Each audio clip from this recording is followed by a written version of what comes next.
Hello everyone, welcome to हमको education. मेरा नाम शिवानी और आज हम बात करेंगे हर्षवर्धन की बायोग्राफी की।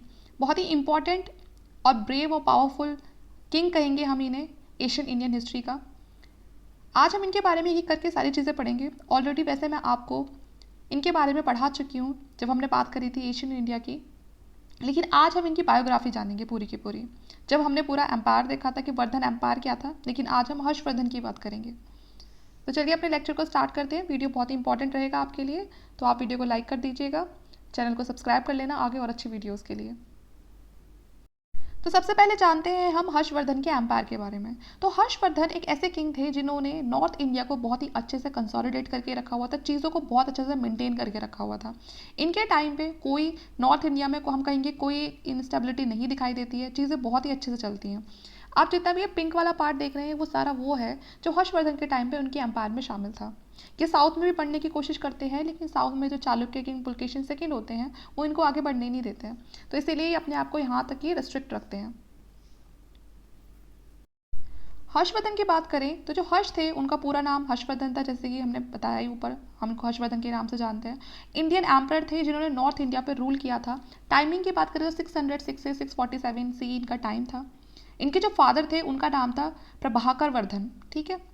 और आगे चल के डिफीट करते हैं ये हुन, जो इन्वेडर्स होते हैं उनको भी डिफीट करते हैं। इनके टाइम में जो हुन्स हैं वो भी आते हैं।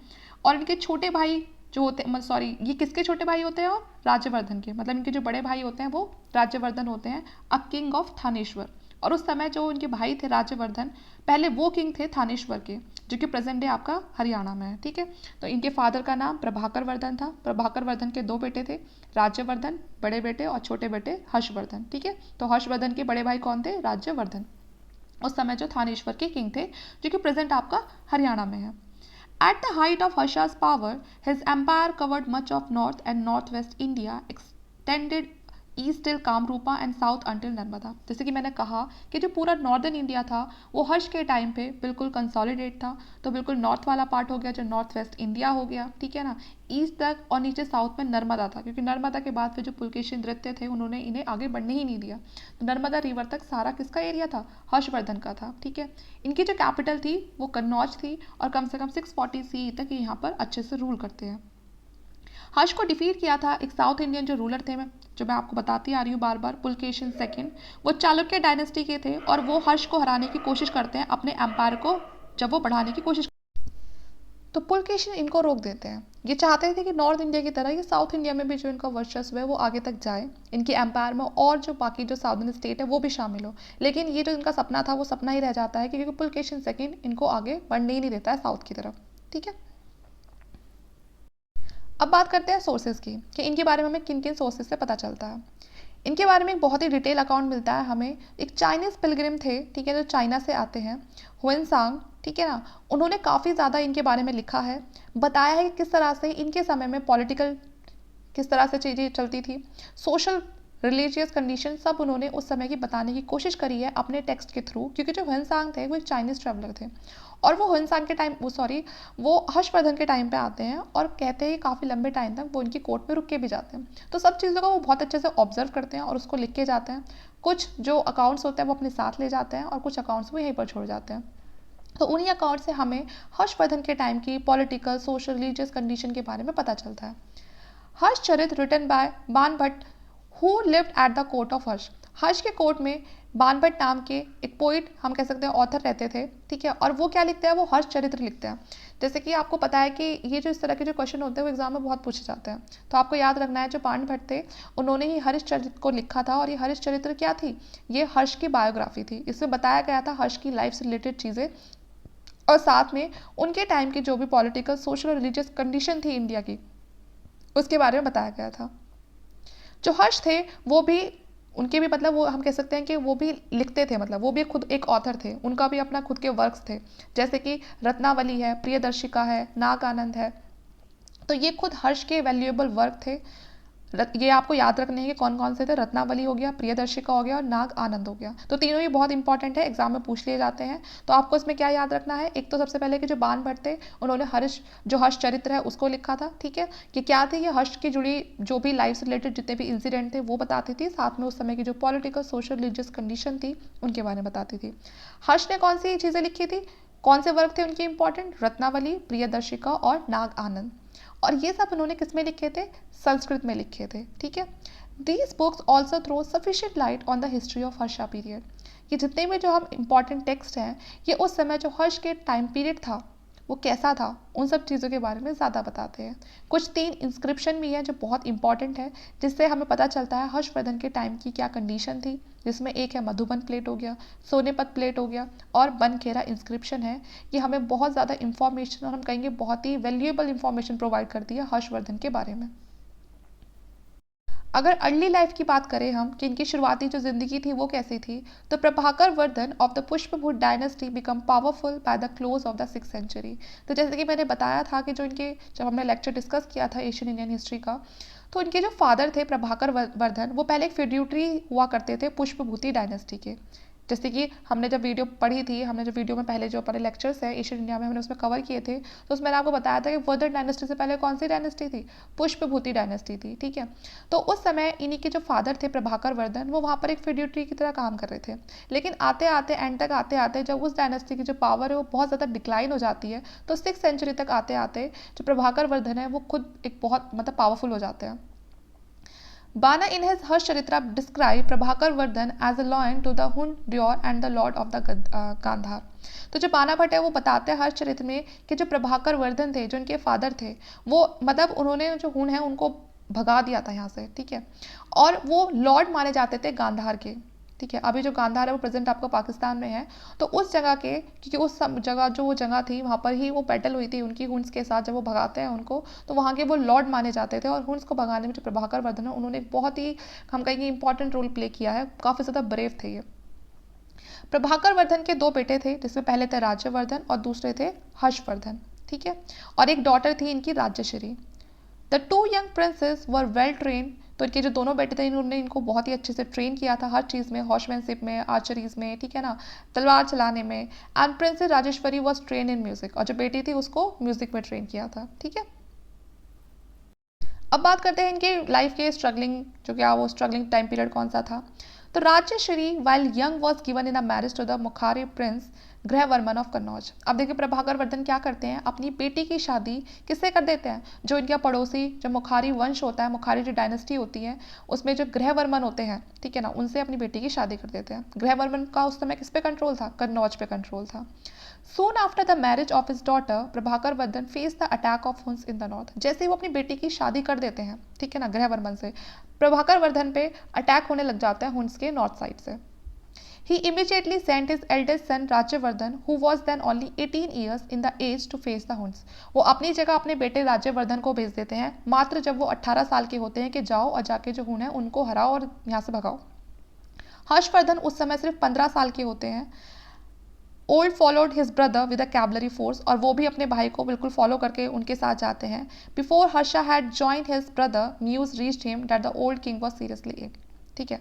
और वो जैसे ही अपने जो ब्रदर हैं उनको पूरी तरह से ज्वाइन कर पाते, तभी उनके पास न्यूज़ आ जाती है कि जो ओल्ड किंग है, मतलब जो उनके फादर हैं, वो काफ़ी ज़्यादा बीमार पड़ गए हैं। Harsha getting this news return back to the capital to see his father breathing his last. जैसे ही जो हर्ष है उनको ये न्यूज़ मिलती है, वो वापस से कहाँ जाते हैं? अपनी कैपिटल में पहुंच जाते हैं, जहाँ पर उनके जो फादर थे वो आखिरी सांसें ले रहे थे। In profound sorrow he sent swift messenger to the front requesting his elder brother to return immediately. वो जब अपने फादर की ऐसी हालत देखते हैं, वो तो तुरंत ही वो बहुत ज़्यादा दुखी हो जाते हैं और तभी एक मैसेंजर को भेजते हैं एक रिक्वेस्ट लेकर अपने भाई के पास कि वो जल्दी वहाँ से लौट आए, क्योंकि जो उनके पिताजी होते हैं उनकी तबीयत बहुत ज़्यादा खराब हो चुकी होती है। Rajyavardhan defeating the Huns return back through himself bounded to the capital. जो राज्यवर्धन होते हैं वो हुन्स को हरा के वापस से कहाँ जाते हैं? अपनी कैपिटल में आ जाते हैं। He much so much depressed at the death of his father that he asked Harsha to take the throne, expressing his desire to renounce the world. अब वो जब अपने फादर की डेथ को देखते हैं तो वो बहुत ज़्यादा डिप्रेस हो जाते हैं और वो क्या बोलते हैं हर्ष से कि ये जो थ्रोन है इस पर तुम बैठ जाओ, ये जो सारी पावर है ये तुम ले लो। ठीक है। On the pressure and the request of Harsh, Rajyavardhan change his mind and become the king. लेकिन जो हर्षवर्धन होते हैं वो अपने भाई को समझाते हैं और उनका जो माइंड है उसको चेंज करने की कोशिश करते हैं और ऐसा हो भी जाता है। और राज्यवर्धन फिर अपने भाई की वजह से अपने माइंड को चेंज कर लेते हैं और फिर वापस से वही किंग बन जाते हैं। Hardly had come to the throne when the tragic news reached him that the king of Kannauj, ठीक है ना, और वो आगे चल के उनके जो राज्यवर्धन के जो भाई होते हैं वही फिर जो उनके फादर होते हैं प्रभाकर वर्धन, उनकी जगह आगे किंग बनते हैं। Grahavarman his brother in law had defeated and killed by the Devagupta king of Malwa. अब उनकी जो बहन के जो हस्बैंड होते हैं, उनकी अभी दोनों की बहन है ना, राज्यवर्धन हर्षवर्धन की बहन कौन थी, राज्यश्री, उनकी शादी किससे हो जाती है, ग्रहवर्मन से हो जाती है, जो मुखारी वंश के प्रिंस होते हैं। अब यह जो ग्रहवर्मन है उनकी डेथ हो जाती है, पहले तो उनको डिफीट किया जाता है, फिर उनको मार दिया जाता है देवगुप्ता के थ्रू। देवगुप्ता कौन था, ये मालवा का किंग था, ठीक है। Dead Rajyashri have been captured and thrown into the prison in the Kannauj king. Rajyavardhan immediately hurried with the cavalry force to recover the Kannauj from the hand of the enemy. और जो ग्रहवर्मन की जो wife होती है राज्यश्री, मतलब जो हर्षवर्धन की जो सिस्टर होती है, उसको ये क्या करते हैं, जो किंग ऑफ मालवा देवगुप्त होता है उनके हस्बैंड को तो मार देता है, और राज्यश्री को कहाँ डलवा देता है, जेल में डलवा देता है। जैसे ही ये बात राज्यवर्धन को पता चलती है, राज्यश्री के भाई को पता चलती है, वो तुरंत ही अपनी फोर्स लेकर आता है कन्नौज को रिकवर करने के लिए, और जो अपने एनिमी है उनसे अपनी बहन को छुड़ाने के लिए। Harsha was left in charge of the capital. अब रह जाते हैं कौन है कैपिटल को संभालने के लिए, हर्ष रह जाते हैं। Rajyavardhan defeated the army of Malwa, but king of Gauda Shashanka who was friend of the king Malwa killed him. अब होता क्या है, अब जो राज्यवर्धन होते हैं वो डिफीट तो कर देते हैं, वो मालवा को का जो रूलर होता है देवगुप्ता, उसको डिफीट कर देता है, लेकिन जो देवगुप्ता का फ्रेंड होता है उस समय कौन, जो गोद प्रिंस होता है शशांक, ठीक है ना, किंग होता है ये वहाँ का। उस समय ये बंगाल वाला जो एरिया है उसमें इनका रूल चलता था, जो ये गौंड जो डायनेस्टी थी उसका। तो ये जो गौंड डायनेस्टी होती है ये फ्रेंड होती है किसकी, देवगुप्ता की। तो जो ये शशांक होता है ये राज्यवर्धन को मार देता है, ठीक है। अब आगे देखते हैं क्या होता है। Thus Harsha ascended the throne of Thaneshwar in the year 606। अब जब इनके भाई की भी डेथ हो जाती है तो उसके बाद अब सारा सब कुछ किसे संभालना है, अब हर्ष को संभालना है, तो इसलिए थानेश्वर का जो थ्रोन होता है अब वो हर्ष बैठ जाते हैं उस पर 606 AD में। सिर्फ वो उस समय 16 साल के होते हैं। In due course of time Harsh made Kannauj the capital of the United kingdom Thaneshwar and Kannauj. अब उनको सब कुछ संभाला था, उनको कन्नौज भी संभाला था, उनको थानेश्वर भी संभालना था, तो इसीलिए कन्नौज को वो अपनी कैपिटल बना देते हैं, जिससे कि वो थानेश्वर और कन्नौज दोनों को देख सके। हर्ष का जो एरा है वो स्टार्ट होता है आपका 606 AD से, जब हर्ष थ्रोन पर बैठ जाता है। It is known that the Harsh carried his campaign with an army of 5000 elephants, 20,000 horses and 50,000 infantry. It is further revealed from his account that in 6 years of his insistent warfare, Harsha brought the 5 Indies under his allegiance and become the Lord Paramount of the North. तो ये कहा गया है कि जो हर्ष था वो अपने कैंपेन में कितनी फोर्स होती थी उसके पास, 5,000 एलिफेंट होते थे, 20,000 उसके पास घोड़े थे, और 50,000 इन्फेंट्री थी, मतलब जो पैदल सेना होती है। ये सब उनके जो उस समय के जो अकाउंट्स हैं उनसे हमें पता चलता है, और ये बताया जाता है कि उन्होंने अपनी इतनी बड़ी आर्मी के साथ साथ और बाकी जो एरियाज थे, छोटे छोटे जो और बाकी जो उनके आसपास जो एरियाज थे उनको भी उन्होंने अपनी ही जो एम्पायर थी उसमें शामिल कर लिया था, और वो अब बन चुके थे Lord Paramount of the north, ठीक है ना, क्योंकि पूरा नॉर्थ अब किसके हाथ में था, हर्ष के हाथ में था। Some historian believe that the 5 Indies refer to, कुछ जो हिस्टोरियंस है उनका मानना है कि यहाँ पर जिन 5 इंडीज़ की बात की गई है, जिन 5 इंपॉर्टेंट जगहों की बात की गई है, वो कौन कौन सी थी, जो सौराष्ट्र है आपका, कन्नौज है, जो गौंड था, मिथिला था, ठीक है ना, और कुछ पार्ट आपका उड़ीसा का भी। तो मतलब ये सब सारा पार्ट था किसका था, अब ये हर्ष का था। Harsh organized a vast army and established friendship with Bhaskar Varman, the ruler of Kamrup, and it appeared as Shashank escaped with a little loss and ruled Bengal up to 619 AD. It is after Shashank's death, Harsha annexed Bengal and South Bihar including Magad to his empire. अब देखिए जो हर्ष होते हैं वो एक बहुत बड़ी army बनाते हैं, ठीक है, और अपनी जो फ्रेंडशिप है वो भास्कर वर्मन के साथ और ज़्यादा स्ट्रॉन्ग करते हैं, और जो भास्कर वर्मन होते हैं वो कौन होता है, वो कामरूप का रूलर होता है। और अब इनको क्या लगता है कि इनको किसको हराना है, इनको शशांक को हराना है, क्योंकि शशांक का तो कोई बहुत बड़ा लॉस हुआ ही नहीं था, बल्कि शशांक ने क्या किया था, जो हर्षवर्धन है उनकी जो बहन की जो पति होती है ग्रहवर्मन, उनको मरवा देते हैं, ठीक है, और जो उनकी बहन होती है राज्यश्री उसको भी जेल में डलवा देते हैं। लेकिन क्या होता है, शशांक की पहले ही खुद से ही डेथ हो जाती है, और उसके बाद जो हर्ष होता है वो शशांक का जो एरिया होता है, बंगाल होता है, साउथ बिहार होता है, वो मगध वाला सबको अपने ही एरिया में मिला लेता है। अब बंगाल हो गया, चाहे साउथ बिहार हो गया, इंक्लूडिंग मगध भी अब किसके अंडर आ चुका है, अब वो हर्षवर्धन के अंडर आ चुका है। Harsha and Bhaskar Varman share the conquered territories among themselves. तो अब दोनों दोस्त होते हैं तो ये क्या करते हैं, एरिया को जीतते हैं और फिर वापस से उनको शेयर कर लेते हैं कि कुछ टेरिटरी तू रख ले और कुछ टेरिटरी मैं रख लेता हूँ। अब बात करें रिस्टोरेशन की। Conquest coming to the throne at the critical time when the enemies were active, and Harsha immediately decided up to a course of adventure and aggression.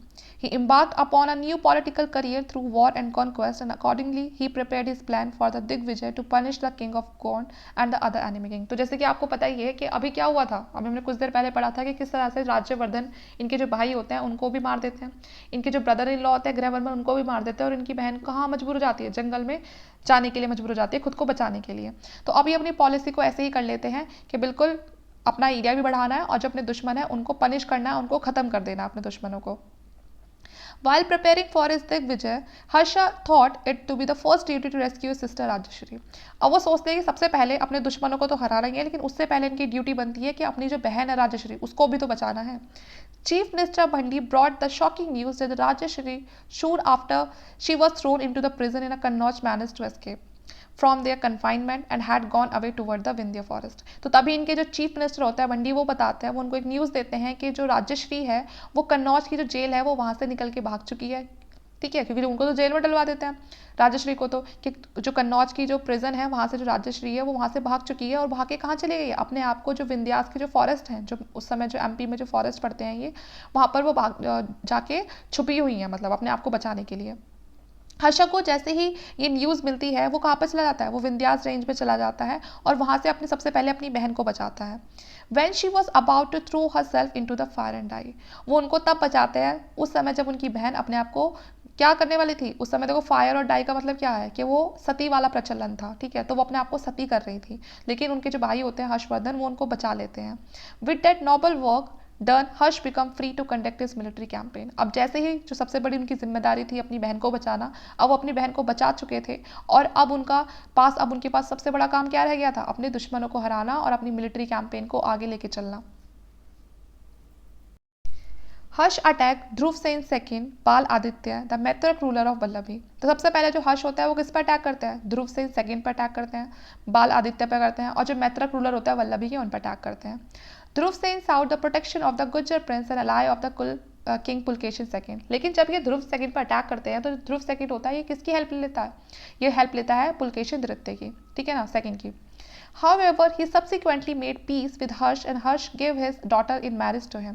अब क्या करता है आगे चल के जो ध्रुव होता है ये इनसे थोड़ा पीसफुली अपने रिलेशन बना लेता है, कोई लड़ाई झगड़ा नहीं, और इस बदले में जो हर्ष होते हैं वो अपनी जो डॉटर की जो शादी होती है वो भी इससे करवा देते हैं और कहते हैं कि ठीक है अब तुम यहाँ पर रूल करो आराम से। तो वही है कि मैट्रिमोनियल रिलेशन बना लिया करते थे, रिश्तेदार बन जाते थे कि ठीक है अब तो हम सब एक है, आराम से रूल करो। तो ये ऐसे ही छोड़ देते हैं उसको, अपनी बेटी की शादी करा देते हैं इससे और वल्लभी को छोड़ देते हैं कि अब तुम यहाँ पर रूल कर सकते हो। He attacked then in 643 AD Ganjam after consolidating his position in the north. Harsha has an expedition to the south in 620 AD. अब क्या करते हैं, फिर से दोबारा जो हर्ष होता है वो आगे साउथ की तरफ अटैक करने की कोशिश करता है, लेकिन कौन रोक देता है, किंग पुलकेशिन सेकंड जो चालुक्य डायनेस्टी का होता है वो उसको रोक देता है। In the battle on the bank of Narmada Harsh was defeated with the heavy loss. और ये जो हर्ष की जो यहाँ पर डिफीट होती है वो कोई ऐसे नहीं कि मामूली डिफीट होती है, बल्कि काफ़ी ज़्यादा लॉस हो जाता है उनका यहाँ पर। The single defeat checked Harsha to extend his empire beyond the Narmada. और इस डिफीट की वजह से ये इतनी बड़ी हार हो जाती है, इतना बड़ा लॉस हो जाता है कि इसके बाद वो नर्मदा से आगे बढ़ते ही नहीं है, वो बढ़ाते ही नहीं अपनी एम्पायर को।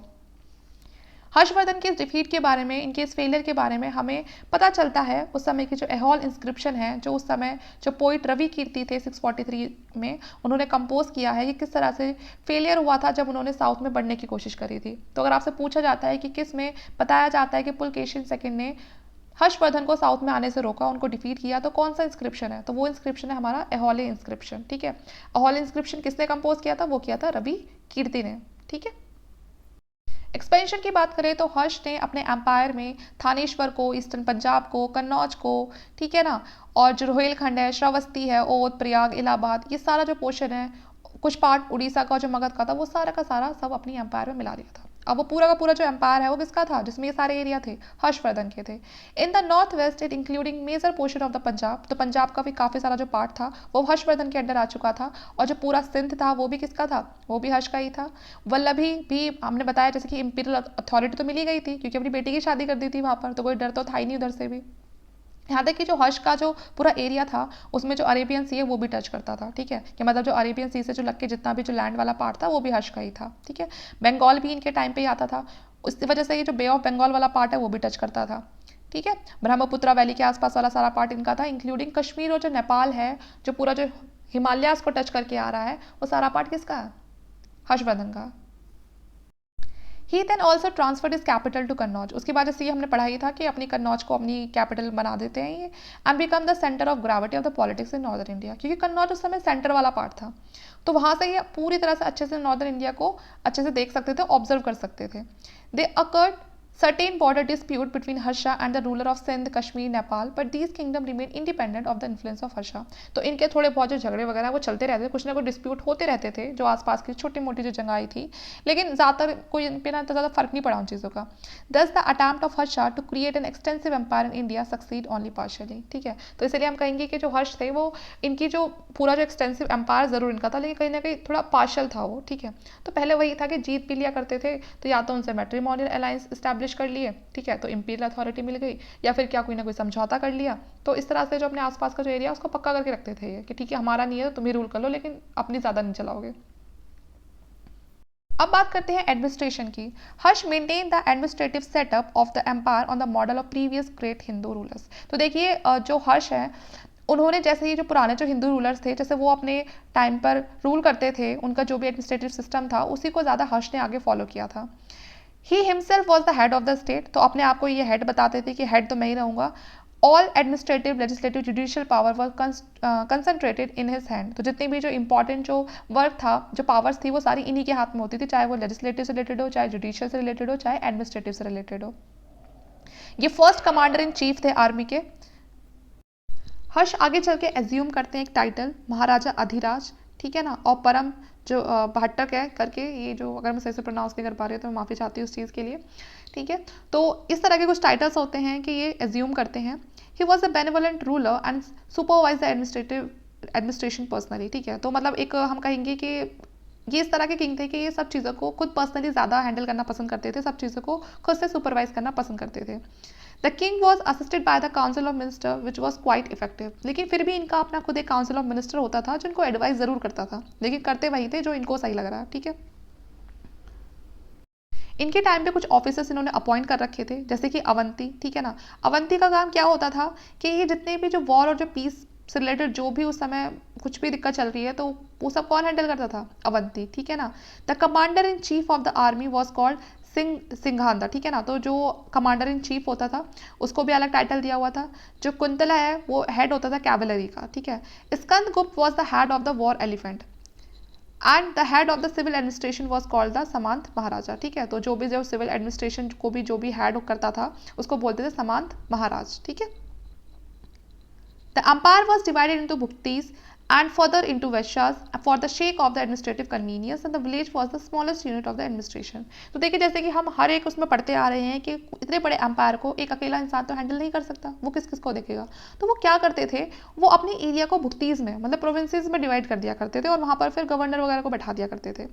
तो इनका जो एरिया था उसको भी पहले भुक्तीज में डिवाइड किया हुआ था। ठीक है, उसके बाद फिर उन भुक्तीज को जो विश्वास थे उसमें डिवाइड किया हुआ था कि फिर कुछ और पार्ट कर दिए ऐसे। ठीक है, और ये जो विश्वास थे उस समय के हम बोल सकते हैं कि डिस्ट्रिक्ट थे, जैसे आजकल होता है ना स्टेट होता है, फिर स्टेट के अंदर फिर जो डिस्ट्रिक्ट आते हैं, तो वैसे ये डिस्ट्रिक्ट थे। और काफ़ी सारे स्मॉल यूनिट्स भी होती थी जिन्हें गाँव बोलते थे, विलेज बोलते थे। ठीक है, जितने भी जो बड़े हायर ऑफिसर्स होते थे स्टेट के, उनको जो उनकी सैलरी है वो कैश में नहीं दी जाती थी, जागीर होती थी उस समय। ठीक है, जागीर का मतलब है कि उनको लैंड दी जाती थी। ठीक है, the jagirdar system was given further impetus during the reign of Harsha. ठीक है, तो उस समय देखिए क्या था, जागीर का मतलब ये है कि इतनी लैंड हो गई, ठीक है, ये सारा आपके कंट्रोल में है, इस पर जो भी करना है, जो भी रिवेन्यू मिलेगा वो आपको मिलेगा। तो इस तरह से इनकी सैलरी इन्हें मिलती थी। ठीक है, तो जागीरदार जो सिस्टम था वो काफ़ी ज़्यादा इनके टाइम पे प्रिवलेंट हम कहेंगे कि देखा गया है और होता भी था। ठीक है, क्योंकि वो जो सैलरी है वो तो आप कैश में नहीं दे रहे हो, तो वो ये जागीर की फॉर्म में देते थे। प्रयाग असेंबली की बात करते हैं। Harsh did not put much burden of the taxation on the subject and also reduced the administrative expenditure of the state। देखिए जो हर्ष थे वो कभी कोई बहुत ज़्यादा बर्डन नहीं डालते थे टैक्स के लिए। ठीक है, और जितना भी जो एडमिनिस्ट्रेटिव एक्सपेंडिचर होता था उसको भी कम से कम करने की कोशिश करते थे। ठीक है, कि ज़्यादा फालतू के खर्च ना हो। The primary source of income of the state was land revenue. लेकिन जैसे किसी भी स्टेट की जो प्राइमरी इनकम होती है वो कहाँ से आती है, लैंड रेवेन्यू से आती है, एग्रीकल्चर से आती है। तो सेम वैसे ही इनके टाइम में भी होता है। तो जो भी प्राइमरी सोर्स ऑफ इनकम बनता है स्टेट का, लैंड रेवेन्यू है ना, तो उस समय जो लैंड रेवेन्यू था उसको बोलते थे भाग। और वो कितना होता था, 1/6 होता था, कि मतलब किसी भी लैंड पे जितना भी प्रोड्यूस हो रहा है, ठीक है, उसका जो 1/6 पार्ट है वो आप भाग के तौर पे किसको दोगे, वो स्टेट को दोगे, ठीक है। हिम्या, bali, sales tax, toll tax etc. Were other sources of income beside presentation by feudatory chiefs to the emperor, ठीक है। और भी कुछ तरह के ये जो टैक्स वगैरह ये चलते थे, जो फ्यूडेटरी जो चीफ होते थे वो एम्परर को पे करते थे। जैसे कि मैंने कहा कि इन्होंने प्रोविंस बनाए हुए थे, भुक्तीज बनाए, तो भुक्तीज में किसी ना किसी को तो बैठा रखा होगा ना, तो वो इनको ये सारे टैक्स की फॉर्म में इनको रिवेन्यू दिया करते थे। Harsha organize a religious assembly every 5th year of his reign at the Prayag Allahabad. ये जो हर्ष थे वो हर 5 साल में एक रिलीजियस असेंबली रखते थे, और उसे कहाँ रखते थे, ये वहाँ पर प्रयाग में रखते थे, इलाहाबाद में, ठीक है। He held 6 much assemblies during his rain, और अपने टाइम पे कम से कम इसी तरह से ये 6 असेंबलीज ऑर्गेनाइज करते हैं हर 5-5 साल पर। Whatever was left in the state treasury after 5 years Harsha use to give it all in charity, और हर 5 साल के बाद उनकी जो भी उनके ट्रेजरी में, मतलब उनके खजाने में जो भी बचता था वो उसको चैरिटी कर दिया करते थे, ठीक है, दान दक्षिणा करके उसको दे दिया करते थे। It is said he use to distribute in charity even his personal belongings. ऐसा कहा जाता है कि ना केवल वो जो खजाना था उसको दान करते थे, बल्कि जो इनकी अपनी खुद की जो पर्सनल बिलोंगिंग्स थी उनको भी ये दान कर दिया करते थे। तो काफ़ी महान रूलर रहे हैं ये। आर्मी की बात करें तो काफ़ी स्ट्रॉन्ग स्टैंडिंग आर्मी थी इनकी सेंटर में। कैवलरी थी, इन्फेंट्री थी, चैरियट्स थे, वॉर एलिफेंट थे, ठीक है, और बहुत ज़्यादा जो चीफ कॉन्स्टिट्यूएंट थे इनकी आर्मी के वो सब थे, ठीक है। According to Hiuen Tsang the army of Harsha 60,000 war elephant. तो जो ह्वेनसांग मैंने आपको बताया कि चाइनीज़ पिलग्रिम ट्रैवलर थे ये, ठीक है, जो यहाँ इंडिया आते हैं, खासकर ये बौद्ध धर्म की तलाश में आते हैं, वहाँ की उसकी टीचिंग्स को सीखने के लिए, ठीक है। और काफ़ी टाइम तक ये जो हर्ष है उनके टाइम में रुके जाते हैं, तो चीज़ों को बहुत अच्छे से ऑब्जर्व करते हैं और बहुत सारे अकाउंट्स तैयार करते हैं। तो उसमें ही इन्होंने बताया है कि जो हर्ष की आर्मी थी उसमें 60,000 वॉर एलिफेंट्स थे, 50,000 स्ट्रॉन्ग कैवलरी थी और 1 लाख स्ट्रॉन्ग इन्फेंट्री थी, ठीक है ना। Hunsang described that the war elephant were given sword in their trunk and the commander in chief fought while on the back of the elephant। तो बताइए, हुनसांग ने ये भी बताया है कि जो एलिफेंट थे ना उनकी जो ट्रंक होता है, उनकी जो सूट होती है उसमें, मतलब वो खुद तलवार पकड़ के ना वो हाथी चलाते थे उन तलवारों को, ठीक है, और जो कमांडर है वो चीफ है वो हाथी के ऊपर बैठ के वो अलग ही बैटल लड़ रहा होता था। The chariot were drawn by 4 horses and higher officers sat in the while fighting. तो जो चैरियट था, जो रथ हुआ करता था उस समय, वो 4 घोड़े उसको चलते थे लेके, ठीक है ना, 4 घोड़े लगे होते थे चैरियट में, रथ में, और उस पर वो जो हायर ऑफिसर्स होते थे वो बैठ के, मतलब उस पर खड़े होके तब वो लड़ते थे। उस समय की अगर हम सोशल कंडीशन की बात करें तो 4 फोल्ड डिवीज़न हमें देखने के लिए मिलेंगे हिंदू सोसाइटी के अंदर, जिसमें से जो कास्ट है वो बड़ा इंपॉर्टेंट रहा, उसका बड़ा इफेक्टिव रोल कहेंगे हम यहाँ पर रहा है, ठीक है। और बल्कि पहले तो कास्ट ही थी, फिर कुछ सब कास्ट भी इस टाइम पे इमर्ज हो जाती हैं। The caste system was getting more rigid through sorry कुछ गलत लिखा हुआ है ये, ठीक है, इंटरकास्ट मैरिज फॉर पॉसिबल, ठीक है ना। तो देखिए जो कास्ट सिस्टम था वो काफ़ी ज़्यादा रिजिड हो गया था, ठीक है, जो इंटरकास्ट मैरिज थी वो पॉसिबल थी। The downward trend in the position of women persisted during this age, और जो वुमेन्स थी उनकी जो पोजीशन थी वो भी कोई खास नहीं थी, वो भी काफ़ी ज़्यादा डाउनवर्ड देखी गई है। जो सती था वर गेटिंग इनकरेजमेंट, तो मतलब जो सती की जो प्रथा है वो काफ़ी ज़्यादा इनकरेज हो गई थी इस टाइम पे, कि मतलब औरतों को सती किया जाता था उस समय, इस तरह की प्रैक्टिस बहुत देखी गई है। Through restricted only to the higher caste, लेकिन सिर्फ हायर कास्ट में ही होता था ये, ठीक है, लोअर कास्ट में इतना नहीं देखा गया है। जो हायर कास्ट की जो वुमेन है उनको सती कर दिया जाता था। There were no purdah system but there were several restriction on the movement of women in society. पर्दा सिस्टम तो नहीं था, लेकिन ऐसा नहीं था कि जो वुमेन्स है फिर उनको हर चीज़ के लिए उनको पूरी तरह से फ्री कर दिया, नहीं, पर्दा सिस्टम नहीं था, लेकिन और बहुत तरह के रेस्ट्रिक्शन जो वुमेन है उन पर लगाए जाते थे, उनके मूवमेंट पर लगाए जाते थे, अगर उन्हें सोसाइटी के अंदर रहना है तो। However, public morality was high, जो public morality थी वो ज़्यादा हाई थी। People pursued a simple and a moral life, avoided consumption of meat, onion and liquor, ठीक है ना। तो जो लोग थे उस समय, लोगों की कुछ मॉरल लाइफ कुछ ऐसी थी कि उनको ना तो मीट कंज्यूम करना है, ना उनको जो अनियन है वो खानी है, और जो शराब वगैरह उन सबसे दूर रहना है, इस तरह की ज़िंदगी उनको जीनी है। तो ये कुछ सोशल कंडीशन है कि कास्ट सिस्टम काफ़ी ज़्यादा इंटेंसीफाई हो गया था, इंटरकास्ट मैरिज थोड़ी बहुत चलती थी, और काफ़ी ज़्यादा जो सती की जो प्रैक्टिस है वो देखी गई है इनके टाइम में। पर्दा सिस्टम भले ही नहीं था, लेकिन औरतों को कोई बहुत ज़्यादा उनको फ्रीडम भी नहीं थी। इकोनॉमिक कंडीशन की बात करें तो काफ़ी ज़्यादा प्रॉस्पेरस था, क्योंकि ये देखिए एग्रीकल्चर बहुत अच्छा था, एरिया ही ऐसा था सब तरह तरह से कि हमें तो पता ही है कि इतनी ज़्यादा जो रिवर्स है नॉर्थ इंडिया में, रिवर्स वगैरह बहुत अच्छी होती है, सॉइल बहुत अच्छी है, तो इसलिए ट्रेड भी बहुत अच्छा चल रहा था, क्योंकि एग्रीकल्चर बहुत अच्छा हो रहा था, तो इंडस्ट्रीज, ट्रेड, ठीक है ना, इंटरनल एक्सटर्नल जो इम्पोर्ट एक्सपोर्ट था बहुत अच्छा चल रहा था इनके टाइम पे। Allahabad, Banaras, Kannauj was prosperous cities within the empire. तो ये जो 3 मेन सिटीज़ है ये उस समय बहुत प्रॉस्पेरस सिटी थी, ठीक है ना। The capital city Kannauj was an extensive prosperous and a well protective city. तो कन्नौज तो भले ही इनकी कैपिटल भी थी, तो इसीलिए ये काफ़ी ज़्यादा प्रॉस्पेरस भी थी और काफ़ी ज़्यादा वेल प्रोटेक्टेड इसको रखा हुआ था। काफ़ी बड़ी बड़ी बिल्डिंग्स हुआ करती थी, ब्यूटीफुल गार्डन्स थे, स्विमिंग पूल्स भी होते थे, ठीक है। और यहाँ पर ज़्यादातर जो अमीर लोग थे, हाई फाई कल्चर वाले, ठीक है ना, हाई लर्न मैन, पढ़े लिखे लोग, वो ही यहाँ पर ज़्यादा रहते थे। The people in general were interested in literary activities and fine art. जो उस समय के जो लोग थे वो ऐसा नहीं था कि सिर्फ इन्हीं सब चीज़ों में, एग्रीकल्चर में ही बिलीव कर रखते थे या इन्हीं काम को करते थे, बल्कि दूसरे जो लिटरेरी एक्टिविटीज़ थी उसमें भी काफ़ी ज़्यादा इंटरेस्टेड थे और जो फाइन आर्ट्स वाला वर्क होता है उसमें भी इंटरेस्टेड थे। अब बात करते हैं रिलीजियस कंडीशन की। Hinduism, Jainism and Buddhism were still the popular religion in India, ठीक है। तो तीनों ही धर्म काफ़ी पॉपुलर रहे हैं इंडिया के अंदर। Prayag and Banaras one the main centre of Hinduism. तो उस समय जो प्रयाग और जो बनारस था वो मेन सेंटर था हिंदू धर्म के लिए। उस समय जो सबसे ज़्यादा पॉपुलर सेक्ट था बुद्धिज्म का वो था महायान, ठीक है ना। तो काफ़ी ज़्यादा पॉपुलर रहा है जो महायान।